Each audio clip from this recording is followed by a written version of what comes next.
back of the pack ultra guy here. This is going to be a different one than we usually do. I'm really excited for this. I was introduced to Valerie, our guest, and I'll let her introduce herself. But I was introduced to her uh, quite some time ago, and she taught me how to run pretty much. So that's why I'm so excited about this. And I've been following her on Instagram for some time, and I thought, what a perfect guest to be on a podcast about ultra running to help teach us about running. But she's got a fantastic backstory. So without further ado, I'll turn it over to Valerie. Valerie Hunt, it is so nice to have you on. If you wouldn't mind just giving us a little bit about, you know, uh, kind of where you grew up, how you got into Sure. sports, running, and you know where you're at now. Yeah, and I'm happy to be on. So I'm a trainer, and I say that because starting at age in high school, instead of playing sports, I joined the gym. And I just loved it. And I started going, and they hired me. So that's all I've ever done. And so it was Gold's Gym, by the way, that old school. And so when I went to school, college, I'm a graduate of UT Austin. My degree's in kinesiology. So I continued being in the gym. Well, when I moved to Austin, I'm from Houston. So when I moved to Austin, everyone's like, well, you live in Austin, you have to run. Like, this is a running town. And so it was fun for me because it got me out of the gym. And again, not being a sports person, I was like, all right, let's go running. And then I got into racing because that's kind of the natural progression. And what was interesting back then, I didn't get into it to win. It was just like, oh, everyone's running. But for me, my job has always been I'm a trainer, I'm a coach. So I'm about how to make someone else win their race, if you will. So I got into starting coaching runners. Well, let me say it like this. We had never run before. So running was new. I'm talking 1990, guys. So running was like recreational running was still not like a huge thing, at least in my world. So I was like, hey guys, we're gonna go running. So we got a group and we went out to go running. And the interesting thing now is it's so normal, but back then we didn't know anything but go to the running shoe store and get running shoes and then you go running. Well, when you're working with someone in a gym, you can control all their movements. So if they're doing something incorrectly, you're immediately going to fix it and you're showing them how to do the movement. Well, when we went running, well, it was really quick to realize one, we don't all run the same pace, right? Here we go running. Everybody's like, off we go. And then they were like, oh my gosh, my shins, my knees, my hamstrings, my body parts are not feeling great. So I was like, oh my gosh, I've got to get running certified. And something to keep in mind is when you're a fitness instructor or a personal trainer, you've got to get certifications, right? So to teach anything, you get certified. Well, there wasn't a running one. And I went to the running store, and this is funny now because the guy was like, what do you mean learn to run? You get the shoes. It's the shoes that make the running. And I was like, all right, on, let me get these magic shoes. So I got some shoes from the running shoe guy. And I went running and I was like, I feel the same. You know what I mean? So in the beginning, by the way, I was a little bit embarrassed because I was like, gosh, I'm not a good trainer. Like I'm not good at running. Like it was interesting at the time. And then when I went back, the guy was like, um, and he told me all the things like, well, you pronate. And I was like, oh, okay. How do I not pronate? And he said, well, you just buy more shoes. And I'm like, that's ridiculous. And I'm a kinesiology major. I'm sorry. That answer is not going to cut it. So I went to the bookstore and I found a book on running, and it's called The Pose Method of Running. And the first book I found it in was actually in called the Triathlon Training Bible because I was getting into triathlons. So I found how to run, and I was so excited, by the way. So I actually went back to that same running store and I said, hey, you can buy shoes, but did you know there's also a way to learn how to run? And he was like, get out of my store. There's not, he's like, you're silly. There's not a way to learn how to run. That's how I was treated in the beginning. And in my mind, I was like, he's silly. But to be fair, when you're young and you're really fit, and he was probably a very good athlete, you don't think about there's a way to run. You know, by the way, I still get laughed at. However, I took it a step further and I went to the back of the book and called the author. His name's Dr. Nicholas Romanoff. He wrote the book, The Pose Method, and I started training with him. I was like, I really believe in this. I think that this is right. No one else seems to, but and what's funny is he was originally brought to the United States to work with the Olympic Training Center in Colorado. And yeah, and so he had just left that when he met me. And that's the funniest part is he was like, you are not an athlete. And I was like, no, I'm a coach. I'm a trainer. And by then, by the way, by this point, I had been running marathons. I was really getting into running and I loved it. I love running. Like I love running. I love coaching running. I love being around running. It was the injuries that were bringing us down.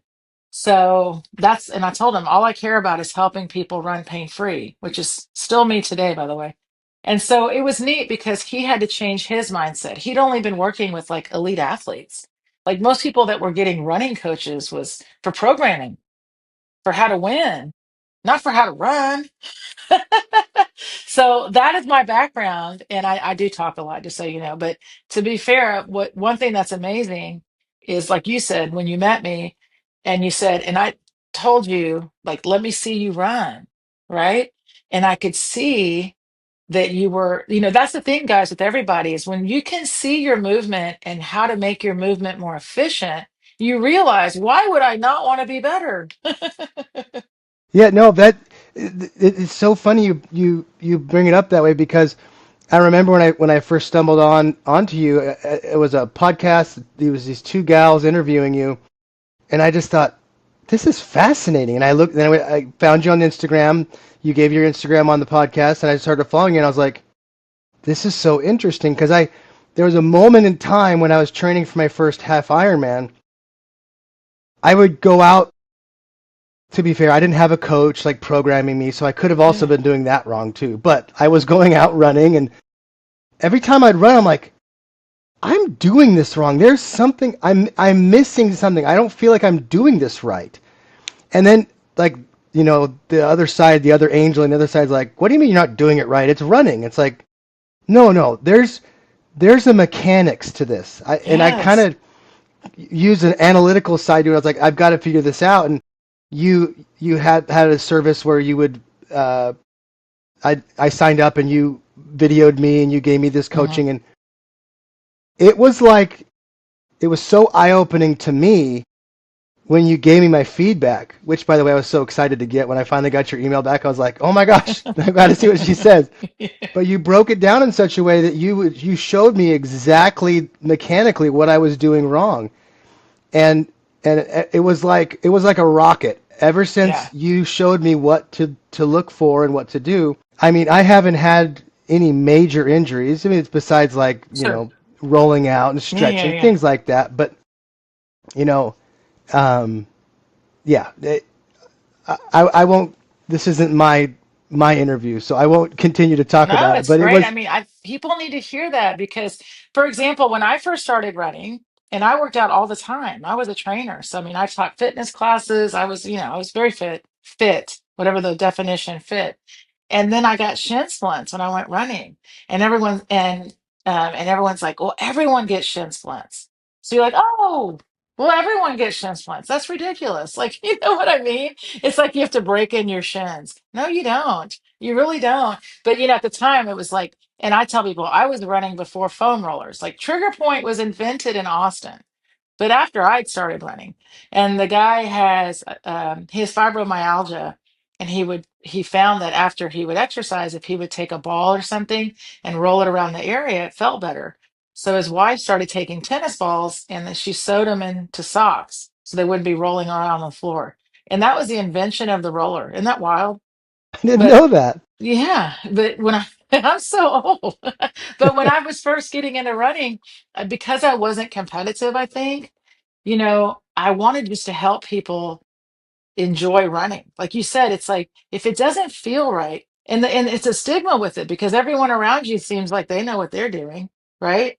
And then we just keep getting more gear. Like I've got the, it's like I've got the shoes and I've got the everything and I've got the watch and I've got all this data, but have you really dialed into what running is? And the best part is you're just like you said, as soon as you understand the movement of running, and it's very simple, then you're like, okay, now I know what I'm supposed to be doing. Hmm. Now I can get better at it. Now I know what my job is. And I tell people, look at the best athletes in the world. They all have, it's not about, and this is important because I'm very much about being a self learner. And I say that because, like you said, once you knew what you needed to do, you went and to did it. You did it. See, like that's my goal for you is I want you to go running. I'm not with you running with you, but I am with you because I've helped you to feel what running should feel like. And it was a real challenge for me, by the way, because I came from the strength world and aerobics world and fitness world into running. And running, guys, is the opposite of strength training. It's about not using force and not using movements. It's about letting a lot of that go. And so teaching people that, it was really interesting. And it's still really fun, by the way. And you talk about ultra running. I also got to work with a group of guys for a while, and they were called, I think they're still out there. They're Lift Heavy, Run Long. Did you ever hear about them? No, that sounds So they have awesome. that the same mindset of these, and the guy that started it is a guy named Wilson Horrell. He's a bigger guy and not a runner, or he is now, but he was not a runner, but he was into CrossFit at the time. And he was like, man, I want to run, but I'm not fast. So he started trail running. So they started this group, Lift Heavy, Run Long, and it's, and anybody can join. It's not anything, but they had like t-shirts like, I don't know, deadlift 500, run 50 miles. To like give yourself that gift of lifting heavy is awesome, but so is getting out and giving yourself a good run, And the thing with ultra running and trail running, it's addictive, and Well, you get yeah, out there and because people are like, how do you run for so many miles? And you're like, because you're out in nature and and it's a really the experience of trail running is just amazing. And it was so neat to get, and the idea was to get people completely out of their comfort zone, get out of the gym and get outside. And to be honest, trail running is much safer on the joints than hmm, road running. And so for people that are like more, not wanting to, and this is funny too, because you talk about earlier, we were talking about hearing your feet or hearing hmm, the ground. Well, when you're outside in nature, you kind of naturally want to be quieter. It's yeah, almost more intuitive, to like run softer, if you will. And then I laugh because it's also, there's no ego in trail running. No one asks you, because when you say, I ran a trail runner, I ran an ultra, I ran 50K, people are just like, wow, or why? yeah, No one's like, well, how long did it take you? Whereas in yeah, like road running is more race like. It's all about the time. It's about more about the time than anything. Whereas trail running is about the feel and the experience. And yeah. I think that's why it's great. That's a good point. A lot of my guests talk about the ultra community and the differences between road running and I have no bone to pick with road running at all. Sure. But it is a different world. I can't even remember a time I said to somebody that I just met or somebody trail running and I said, "Oh, I did the cold water 100," and I can never remember one time them going, "Well, what was your time?" What shoes did you wear? Yeah, but if I said, "Oh, I just did the Mesa Marathon last week." "Oh, what was your time? What'd you get?" Right, right. It's a very, and again, there's nothing wrong. Sure. Yeah, We're not pitting. there's a huge competitive element on if people want to get competitive. There's plenty of competition there too, but Yeah, the main pack of the ultra is definitely family. Like it feels more like family, if you yeah. will. No, Yeah. I always think about the trail runners are kind of like the punk rock Yeah. scene. They're Yeah. kind of a little bit edgy, and Yeah. I'm probably Yeah. the more tame version of a trail runner versus some of Yeah. the other Yeah. guys gals I've Well, met. I think when people, and I'm sure people listening have already read the original Born to Run, and you Yeah, you read those stories, and you're like, wow, no, they it's a were they wild. were wild. Yeah, it was Yeah, a back in wild the start. day. Yeah, that Yeah. was it was even more pronounced back in the day for sure. Yeah, yeah. I'm actually signed up. I do a trail run every year. Like I love trail running. And unfortunately for me, I left Austin. I used to live in Austin, which is like a trail hub. Trails everywhere. And then now I live in Dallas, so I have to drive to a trail, which Yeah. is still worth it, guys, but it was so much easier. When it's easier, it's easier. But I sign up every year for a trail run because honestly, it's such a great way to see. Like I've done Big Bend now twice. Like I like to like do a destination trail run. Yeah. Yeah. And we've actually been doing that a little bit with our runners. And this is really funny too. A lot of ultra runners are kind of introverted. They don't want a big crowd. That's why they like trail running. Yep. However, it's still like I always tell people, you'll make a friend on the trail because at some point you'll be next to someone or you'll be at an aid station. You Yep. always end up, And you spend because you have hours that with that that person. commonality. Yeah. Yeah, yeah. Yeah. So it is, and it's definitely it's grown. Oh It's yeah. really grown. It's getting and the same thing will happen. Some of them will get really popular, and some races will just get like I don't know. Did you just watch UTMB last weekend? Yeah. It was Yeah. so exciting, right? Yeah. And the women are like just as strong as the men, and the front of the race is exciting. Everybody's getting more into watching, but the reality is people stay and watch the last person too. That's at the ultra events, people will camp out and just hang out and just wait for people and cheer them on. It's Yeah. neat. Yeah. We talk about that quite a bit on the podcast. They call it the golden hour, the last hour of the race. And it's such a special time because like I had the chance to interview the lady who took last place at the Arizona Monster 300 recently. Wow. 62 years old. She was out Yeah. there for 7 days. I mean, she's Hey. got she's got Yeah. the story. Like the guy Right. who Oh took yeah. first place, that's cool. Like Yeah. I'm Yeah. Of not taking away course. from that, Right. Pete, Right. but Right. that's the story. And she And she's amazing, and sure. it's so humbling to watch those videos of the golden hour because everybody comes out and it's a huge crowd and you think, oh, it's just the first place, the podium, the first place woman, the first place man. Nope, it's the last place person and Yeah. everyone's going nuts. It's Yeah. so special. It is. It's really I cool. mean, it's just it is a fun community. And what's neat is almost not almost a lot of runners when so almost everyone that works with me comes injured because I'm the pain-free lady, right? So for most people they're coming in injured. So I work with a lot of older runners and that's where they head off to. So a lot of road runners go into trail running because they hear it's softer, the ground is softer, it's easier. However, there's also like you have to definitely have I like that it gives how do I say it like um you also have to keep up with mobility Hmm. and be able to navigate and there's strategy like it's not road running so like you've got to be able to get over rocks and there might be water and your feet might get wet things that as people get older are normally things they would avoid. So it Hmm. almost really encourages you, to like explore, keep exploring, keep your mind going. And one of the things that, like with what I teach, so one of the things with running, and just in general, so running is natural, right? That's what you hear all the time, and that's why I said this earlier. People have a real stigma with learning to run because a lot of people say the joy in running is just going out and enjoying running, right? Until you get injured and you can't, and then you really want to enjoy running. Um, what's neat though is I tell people this. One of the coolest things I ever heard Dr. Romanoff say is everyone has a natural blueprint for running. All of us. You're born with it. So it is natural. However, over the course of your life, unless running is all you do, you lose your natural ability along the way. So all we're really doing is bringing you back to that natural blueprint.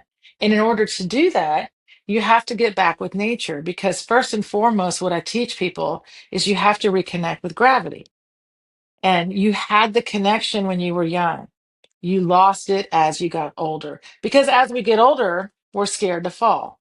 So we do things like buy stability shoes, and we start buying those thicker shoes, and we start, and you don't even realize you're doing it, by the way. People think I'm nuts still. Like I run barefoot all the time because I do that, not because of, I will laugh. I don't run on trails barefoot, guys, only on pavement where I can see the ground. You Hmm. don't want to run on something you don't know. But ultimately, people will always ask me, did you do that on purpose? Yeah. Or I wear like their minimalist shoes, and people will say, "Are you like?" I ran the Big Bend one year, and I had my minimalist shoes on, and someone said, "Are you going to run in those?" I'm like, "Well, absolutely." So I'm not. We have this fear that happens, and it keeps growing as we get older, that we just need to be so protected, that our feet need to be so protected, when actually your feet really want to feel like they want to be part of the run. Like part of running is your brain and your foot connecting with the ground. So I'm not telling everyone to just get barefoot, but part of the fun of trail running or just training is sometimes you should go out and go somewhere safe and do things like take your shoes off, or just feel what running should feel like. Take off the watch, take off the, like the external data. And that's the neatest part, guys, is I teach people how to practice reconnecting with their natural run, if that's a good way to say it. So when you're out running, every run is essentially a practice. And for those that are injured, you can practice in place, and then you build up to traveling, because first you have to feel where you are. And it's really, really nice when you work with older people, as I do. I love younger people too. I'm working with a teenager tomorrow. So young kids, I don't care the age, but older people, what I love is that they regain their excitement for moving. Young people, you can throw them around, you can put them on a band, like they love it. Like they want to feel fast. They want to fall. They want to feel that wind in their hair, if you will. And as we get older, there's a little bit of like, going back. So when you talked to me about the trail running, like I was thinking that for older people, it's like running on rapids. Like they kind of, and then you have to pick up your feet. So I give people drills. Like I'm the drill lady. If anybody's ever watched, if you go to watch any of my stuff on Instagram, you'll see all these drills. And the reason I do that is because the more you start working on things like, it's not just mobility, but it's your elasticity, having Mm. that elasticity, that you still have elasticity, guys, but it's use it or lose it. So if you're not developing it, you don't have it. So you're out there running, but you're not using like the natural elasticity that you have. There's a lot of really natural movements that you're missing out on. And so sometimes I tell people, when you see those, like the front people, like the people that are in the front, part of what they have is that connection, and you could have it too. It's not about winning. It's not about being in the front. It's about wanting to be out there for 6 days or 6 hours or even 1 hour, right? Hmm. And sometimes the people that are out, why would you want to be out there for so long if you didn't enjoy it? Right? Well, it's funny when you talk about running barefoot. uh, After I started working with you, what was back in 2018 or 19, whatever it was, um, I like to call him the nosy neighbor. He would always like notice what we were doing, and he Yeah. wasn't, it wasn't bad or negative, but Yeah. it was just always noticing what we were doing. And so one night I was out just doing a lap around my block on the sidewalk barefoot, and what'd you forget your shoes? And Yeah. it's like, no, I'm doing this on purpose. Like I'd have to be pretty absent-minded just to start. Right now. But I told him, I said, I said I'm working on my running form. And he was just like, what?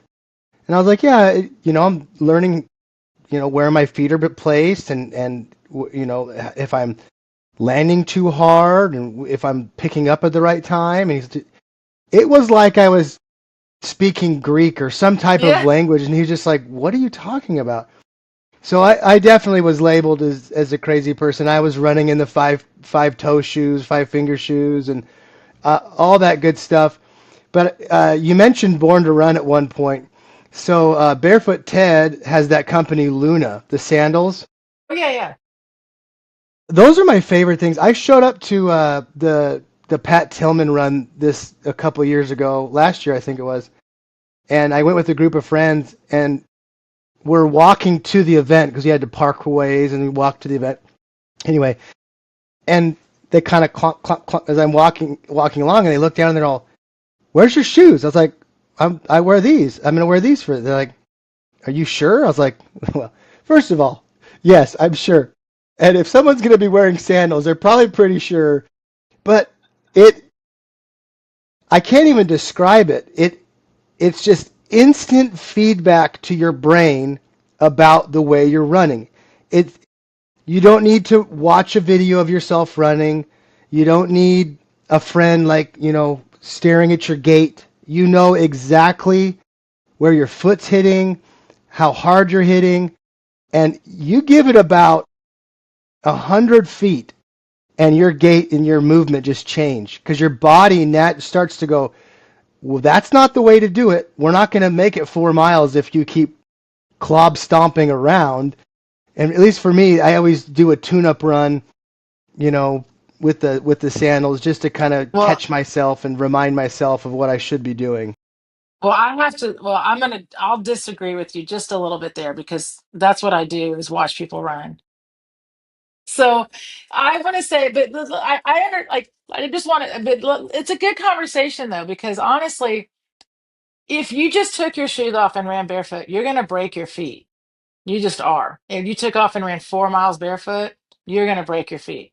If you have not strength trained your feet. And I have a Yeah. friend that did that and he knows barefoot Ted. He probably could tell you that, share you the story. Um, you have got to own your foot strength, right? It's Mm, not just take your shoes off and run. You need to take your shoes off, but you need to train with intent. Like this is important, guys. Like if you just take off your shoes and go running and you naturally have an imbalance in your gait or you're a heavy hitter, if you are an intuitive athletic person, you probably will be able to figure out how to lighten up. But the reality is most people would really, really benefit from understanding the running action. You need to learn to pull your foot. And I'll tell you, I'm not hiding, it's not a secret. The action of running is pulling your foot up from the ground. Okay, so if you tell someone that first, so like, yes, you should definitely go minimalist and you should work on your foot strength and take your shoes off just to feel what that feels like. I agree with you 100%. But first, also tell someone to really save your joints, bend your knees and mm, pull your foot and use your hamstring, like a little bit of education on what you should be doing. Because if you just tell someone, go running, and right, again, we didn't get the message. The message is yes, go running, but what is running? Because running itself is free falling, right? And if you tell someone running is free falling, they look at you like, what does that mean? But if you help them feel it, or you help them just for a second feel it, running is free falling. The pull itself is a response to the fall. You should only be pulling 2% of your body weight. That's it. So if your legs are feeling heavy, you're missing out on the fun of running because that means you're running with your feet and your legs. You're not letting gravity work with you. You're working against gravity. So if you just think lighten my feet, you're still thinking about your feet. You're still thinking about landing. You got to let go of landing. You got to learn to run and lift. Like if you and I were 5 years old and I saw you at the playground and I said, I'll race you to that tree, and we were both barefoot, we wouldn't stop first to be like, wait a minute, let me warm up my feet. Wait a minute, let me first, you see what I mean? Right? I would just say, all right, let's go. That's what you want. But we didn't have to think about it because back then, for us, running was free falling. I was going to chase you to that tree, right? Not thinking about anything but getting there. So when you learn or relearn, guys, what running is, it's that same sensation. I'm running. I'm not thinking about where is my foot. I'm thinking about where I'm running to, but my job is to pull my foot up.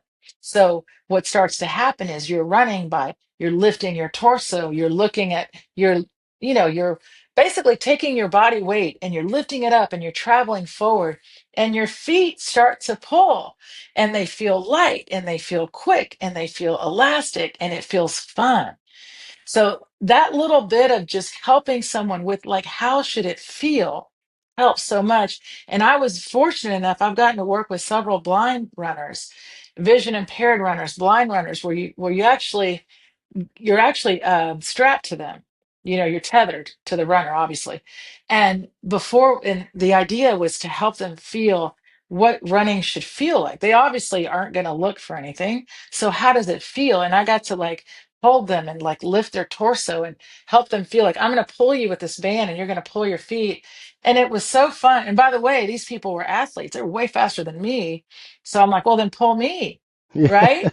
Yeah, Yeah. but seriously, because what's so cool, guys, is that, and by the way, just so you know, you have this app that for the podcast, I have a free app with a free 3-2-1. So for anybody that to just go and like think about it. Like if I lift my body up, my body weight travels up, but it actually goes forward. And then I only have to pull my foot up. Well, once you realize that, then you take your shoes off and you start running and you think up and you start lifting. And all of a sudden you're like, wow, not only do I feel lighter, but I know what I'm supposed to be doing. So if something does come up, I can think of my job to do, right?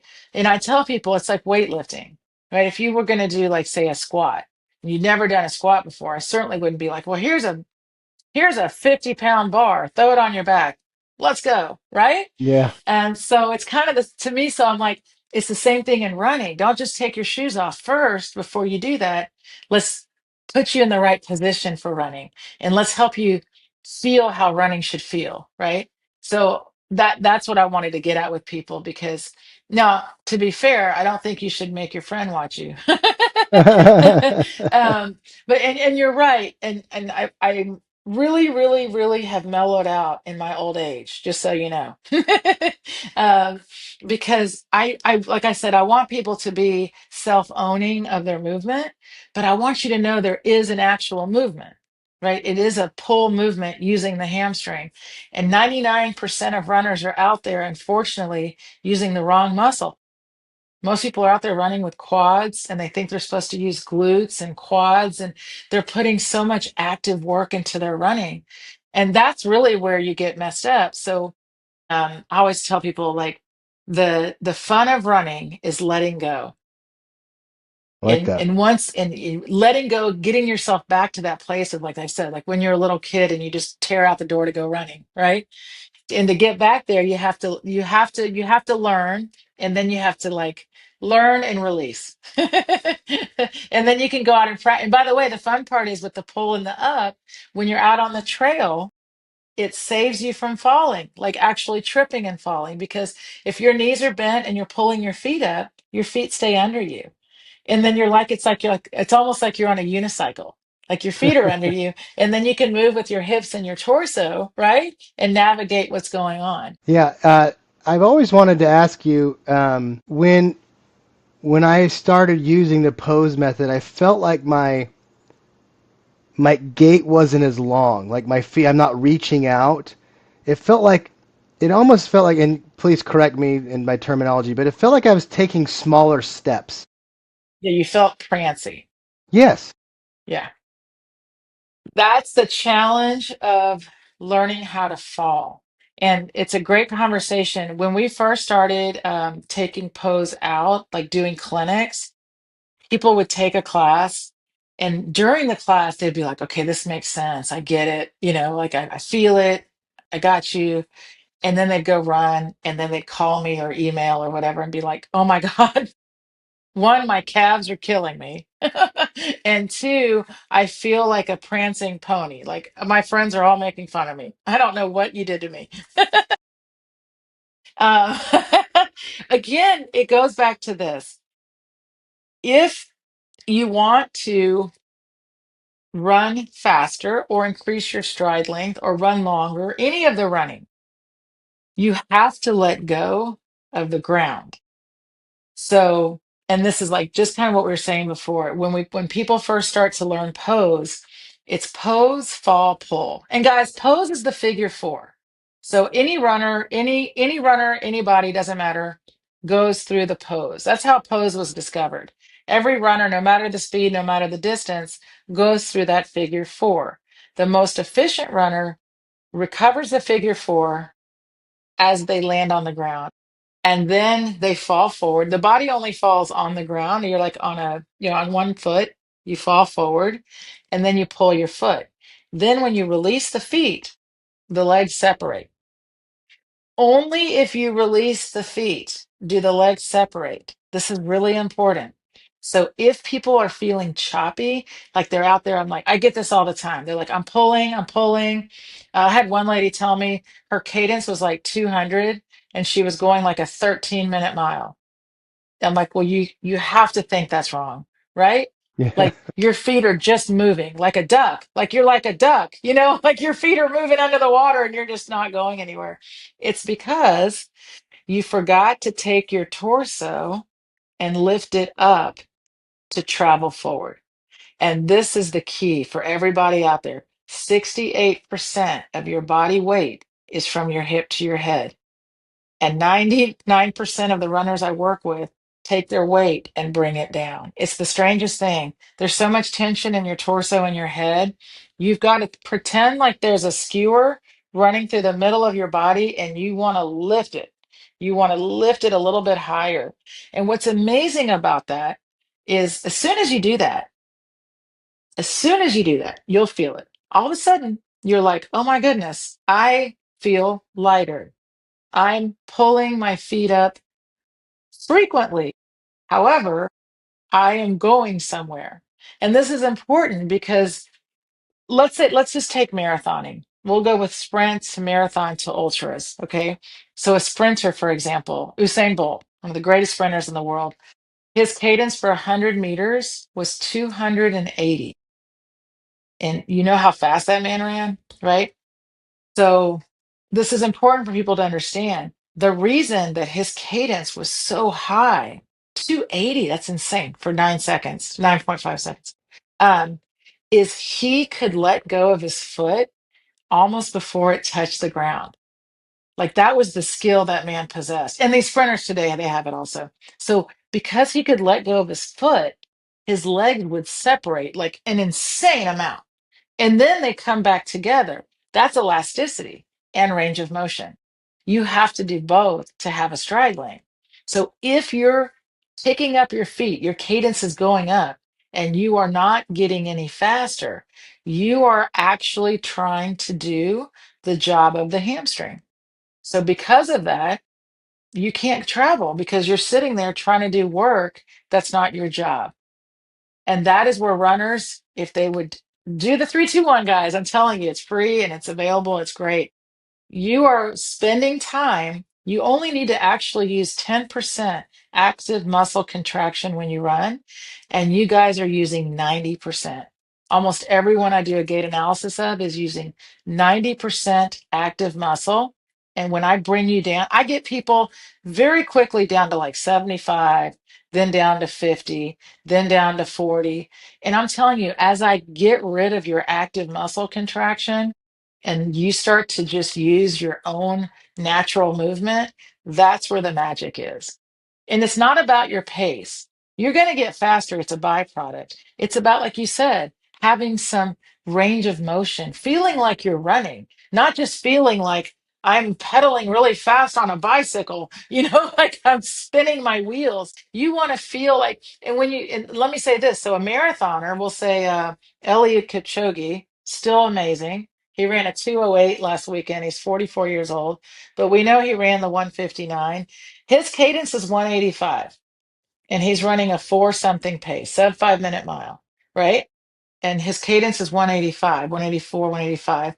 Usain Bolt is 280. You need a 180 minimum to use muscle elasticity. So let's go with Kilian Jornet, one of the best, and of the goats of ultras. And the same, or you can use any of them. Watch their cadence. Almost all of them is about 180 to 182. However, look at the difference in their pull height. Look at the difference in their speed. And it's Mm. because you're going to use way more active muscle contraction in trail running than you will in marathon or track and field simply because of the ground surface. you're going to have more ground contact time. So the runners that are running the ultras, their speed, their cadence is lower, like I said, like 180, 182, and they're the even the fastest guys are like in the, running like 6:30s or 7s, like almost 2 to 3 minutes slower than you're seeing on the track or even on the road. So the point behind that conversation is that they're all still doing the same run. That's what Right. I want people to understand. They're all still using the same exact movement for their running. The difference is the efficiency of how you're able to let go of the foot. On a track, it's going to be the obviously the most efficient because they're wearing spikes on a track. On a road is the second, and that's why they have the carbon plated shoes, by the way. And what's so crazy is that carbon plated shoe is now in the ultras. Makes Yeah, me I've seen sad, that. by the way, yeah. But we're seeing it because, like, you saw David Roche, who just won Leadville twice, broke his record by 14 minutes, right? And he's using a lot of elasticity to do that. And he's big on it. And I think it's great what he's doing. He's trying to tell people that you're not too old because he's in his 40s, right? To get out there and just do whatever you can to get out there. But guys, what you're all going to see in all the running, those carbon plated shoes, the reason they're so popular is because they're actually doing for those runners what I teach, right? But because they're already know how to do that, for them, it's just giving them an extra boost. For you, you will get that same boost just by bending your knees and pulling your foot. And then once you get to that level, then go get the super shoes if you want. But I'm telling you, you don't need them. That's why you're having fun in sandals. Because once you know how to bend your knees and pull, you don't need a carbon plate. You've got an RX that's amazing. Yeah, I tried to buy those fancy shoes, and they looked at my Strava times and said, "Yeah, you're too slow. You can't." Yes, right? Isn't I'm that just wild? kidding. No, no, no. But they admit it. They admit it that if you are not running under 8 minute miles, that super shoe is not going to help you. And it helps those super runners, if you want to call them super runners, because they're already efficient. See, so they're just getting a little bit more. And by the way, there's a stack height that becomes illegal, not just because of the elasticity, but because they're seeing injuries. If you once they make those shoes too thick, you're seeing the same injuries as you see on the regular runners. Because as soon as you start taking away the ability for the body to be able to feel the ground with the foot, the injuries start to rise. And we have seen in running no drop in injuries. It's really right. Even with the super shoes, we're still seeing no drop in injuries. And a big part of that is because people want to rely on the shoe more than their foot. And then it's funny, like you said, we're still the weirdos. We're the weirdos, right? With the sandals and the whatever. And I laugh because it's like, I want to see super feet get as popular as the super shoe, right? But to be fair, guys, we also know on trails, there's rocks and there's bugs and there's snakes. And I get it that not most, especially women, are not going to want to wear sandals. So there are really good minimalist shoes out there also that are not open toed, if you will. But I tell people, have fun with it. Like go out and just start running first, right? Feel running and then start to drop down. If that is what I recommend. Well, the only downside to the sandal that I can see is when I do fall, it just tears my toes up. Right, I right. I have fallen a few times on the trail, and my toes just look like hamburgers, and it's like it. Other than that, I really enjoy it. But Right. um, Yeah. you did say something very interesting that I wanted you to speak on when we were just chatting before we started recording. But this pose method is not some like weird culty thing. Like there's, well, maybe it is, but that's okay. Uh, um, major groups have instituted this as the way to teach running. Could you speak on that? Absolutely. Sure.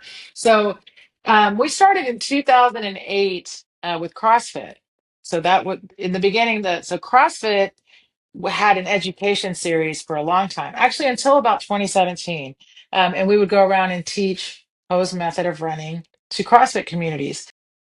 Through that, starting in 2008, we got into the military. And this is the best part. So, Poe's method is the only method shown to reduce impact on the knee by 53%. And if you go to their website, there's a link to the study. You can see the study. And the reason, it's just kind of what we talked about. The reduction of impact comes from the bending of the knee and using the hamstring. So you save yourself off using the quad. And so once that study came out, again, like I said, they brought Dr. Roman. Dr. Romanoff was brought in initially to work with Olympic athletes. His research got published, and then he got into the military. So CrossFit led him to the military, where physical therapists from the military saw that study with the the reduction in the knee impact. They were seeing back then, and they're still seeing it now, people were coming into the military with prefemoral stress fractures in females from sitting, like, from lack of activity in these and getting injured just in boot camp. Like that, we were spending millions of dollars in injuries just in boot camp. So here they brought in pose method, and we went and started teaching I don't know the ranks, but the people that they're called the master fitness trainers in the army. We taught them to teach their people. And here's the fun part. Like, you talk about it being a cult. So I'm from Texas, and I taught a lot I went to Fort Hood a lot, Camp Mabry all the time. I went to and Lackland and San Antonio, and they would always say, "Can you make it not so weird?" Because here you've Uh, got, at one point, I worked with like a brigade, like 50 guys. And like I said, we do drills, guys, because you have to learn. And it's so awkward in the beginning because everyone thinks they know how to run. And here you are with these, like, military guys, and you're going to teach them how to run. But the best part is, once they felt it, they were like, oh, this is great. Like, I'm not feeling my shins. I'm not feeling my back or my hips. And these guys had to like carry rucks and, all that. So we're not just teaching them how to run, we're teaching them how to ruck, how to walk, how to stand, how to not hurt yourself. And I mean, honestly, and they started to say, wow, thank you. But I laugh because there are a lot of people that were like, this is the weirdest thing, only because they'd never heard of it, right. right?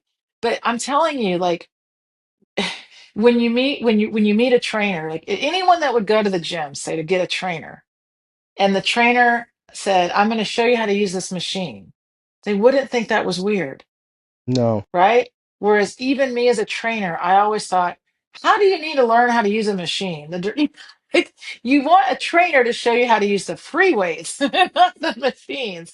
So I always thought it was funny that people were like, what do you mean learn how to run? I was like, well, it's like learning how to do anything. You want to just be more efficient. So there was a little bit of pushback. And by the way, just like you said, if I teach a clinic and I show you something for an hour, do you really think you have it? No, of course not. So that was another thing that, and I'll tell you guys, if you're listening, once you learn it, then you have to practice like any other skill or any other sport. And that's what the drills are about. And that's the best part, though. If you just keep in some simple drills, and it can be like ball of foot hops, jump roping, it doesn't have to be, you know, dance moves. But you've got to institute some kind of warm up, some kind of practice for the movement to hold. No, So, that's, I agree with you. I'll catch myself, um, like in longer training blocks, not maybe not doing any barefoot stuff or sandal stuff, and then I'll slap them on and I'll go for a run, and I'm like, whoa, geez, what happened? Because you get in those big, soft, squishy shoes for a long enough time, a long training block, maybe some longer, bigger days, and then you slap those sandals on or barefoot shoes, and you're like, whoa, wait, this yeah, is this is odd. I'm right, And then about a mile into it, I'm back to it. You feel good. right. So I can't say as I do drills, but I can tell you when I go back to really focusing on and mentally thinking about what I'm doing with my feet and my body Sure. posture, almost, I'm like, it's not instant, but almost instantly, it just comes back, and you're like, oh, duh. Right, right, Yeah, right. that's why you felt the way you did the other Right, day.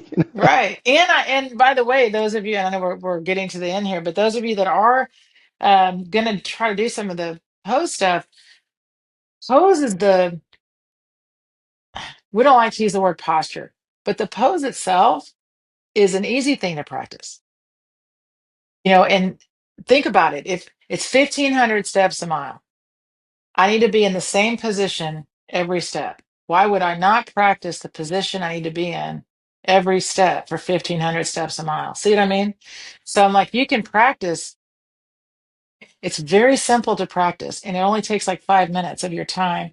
You start implementing it like in your warm up, stand in your running pose, bend your knees, do a few hops, then go run, right? And all of a sudden, it's something you do consistently. It's kind of a part of your running, and it just keeps you connected with the running. Yeah, I love it. I mean, I feel like Valerie, I've been at like class as we've been talking. Like I've gone back to class. I haven't been in school for forever. So, but I've so enjoyed talking to you.